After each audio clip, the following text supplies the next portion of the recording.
लता मंगेशकर का करियर। लता मंगेशकर जन्म 28 सितंबर 1929, मृत्यु 6 फरवरी 2022। भारतीय सिनेमा की सबसे प्रसिद्ध और सम्मानित पार्श्व गायिकाओं में से एक थीं, जिन्हें स्वर कोकिला और भारत की नाइटिंगेल के रूप में जाना जाता है।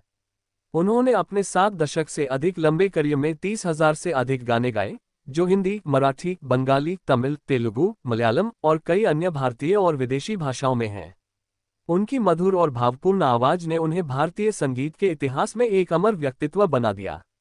यहाँ उनके करियर का विस्तृत विवरण हिंदी में प्रस्तुत है। प्रारंभिक जीवन। लता मंगेशकर का जन्म मध्य प्रदेश के इंदौर में एक मराठी परिवार में हुआ था। उनके पिता पंडित दीनानाथ मंगेशकर एक प्रसिद्ध मराठी नाटककार, शास्त्रीय संगीतकार और गायक थे।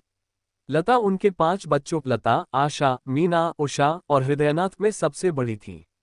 लता ने 5 साल की उम्र में अपने पिता के संगीतमय नाटकों में अभिनय शुरू किया और उनसे शास्त्रीय संगीत की शिक्षा ली। 1942 में जब लता केवल 13 वर्ष की थी, उनके पिता का निधन हो गया, जिसके बाद परिवार को आर्थिक कठिनाइयों का सामना करना पड़ा। इसके बाद लता ने परिवार की जिम्मेदारी संभाली और गायन व अभिनय शुरू किया। करियर की शुरुआत। लता ने अपने करियर की शुरुआत 1942 में मराठी फिल्म ITI हासिल में एक गाना गाकर की, लेकिन ये गाना रिलीज नहीं हुआ। उनकी पहली रिकॉर्डेड गीत थी नाचू येई गा गाए, मराठी फिल्म पहली मंगलागौर 1942 के लिए।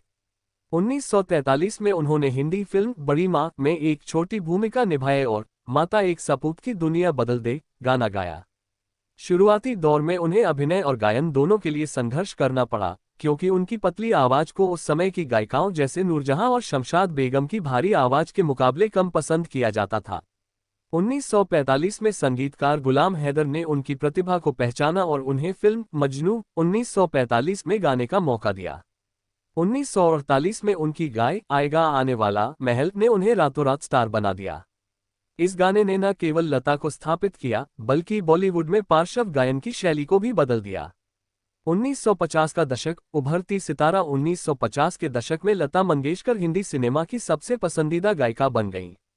उन्होंने संगीतकारों जैसे नौशाद, शंकर जयकिशन, S.D. बर्मन, C. रामचंद्र और हेमंत कुमार के साथ काम किया।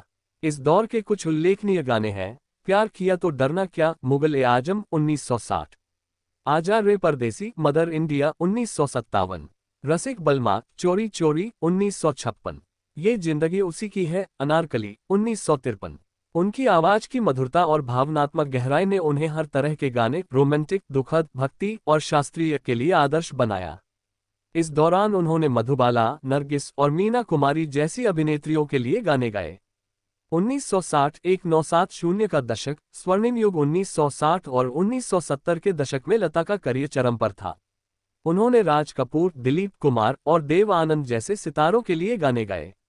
इस दौर में उनके गाने हर फिल्म की सफलता का हिस्सा बन गए।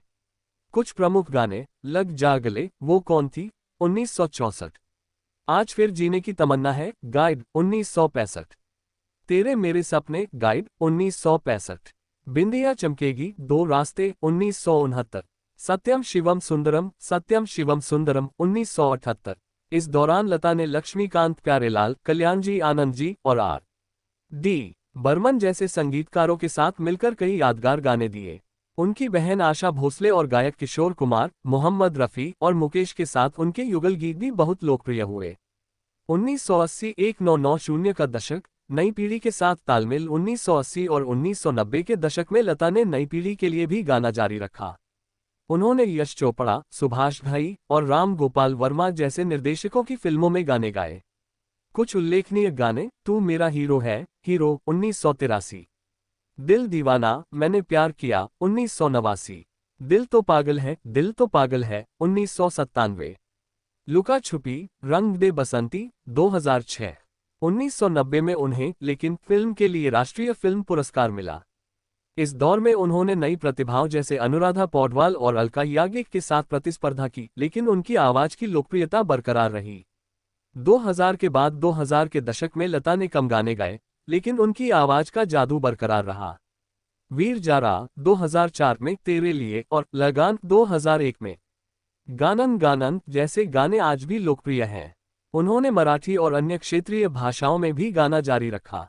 2012 में उन्होंने माय फिल्म में एक गाना गाया, जो उनकी बहन आशा भोसले की अभिनय डेब्यू फिल्म थी।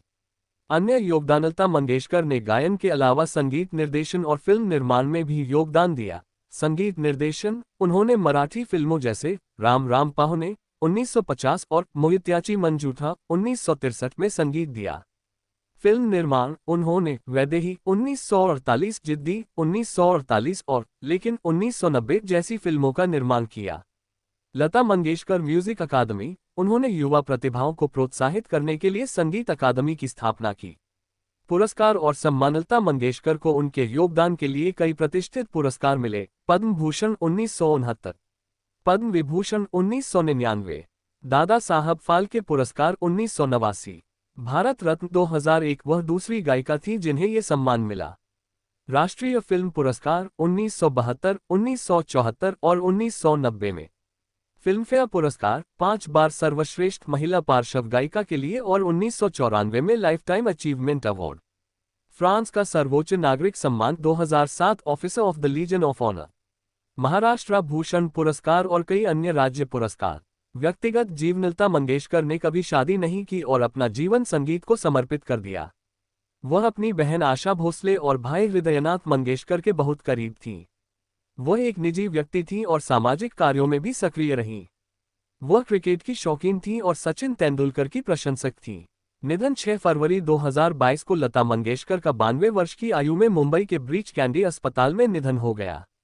वह कोविड-19 और निमोनिया से पीड़ित थीं। उनकी मृत्यु ने विश्वभर में उनके प्रशंसकों को शोक में डुबो दिया। विरासत: लता मंगेशकर की आवाज भारतीय संगीत का पर्याय बन चुकी है। उनकी गायकी में भावनाओं की गहराई, शास्त्रीय संगीत की बारीकियां और हर गाने को जीवंत करने की क्षमता थी। वह न केवल एक गायिका थीं, बल्कि एक सांस्कृतिक प्रतीक थीं, जिन्होंने भारतीय संगीत को वैश्विक मंच पर पहचान दिलाई। उनके गाने जैसे लग जा गले, आएगा आने वाला और प्यार किया तो डरना क्या आज भी हर पीढ़ी के दिलों में बसे हैं। लता मंगेशकर का योगदान भारतीय सिनेमा और संगीत के इतिहास में अमर रहेगा। Like, comment, share, subscribe, please support my channel.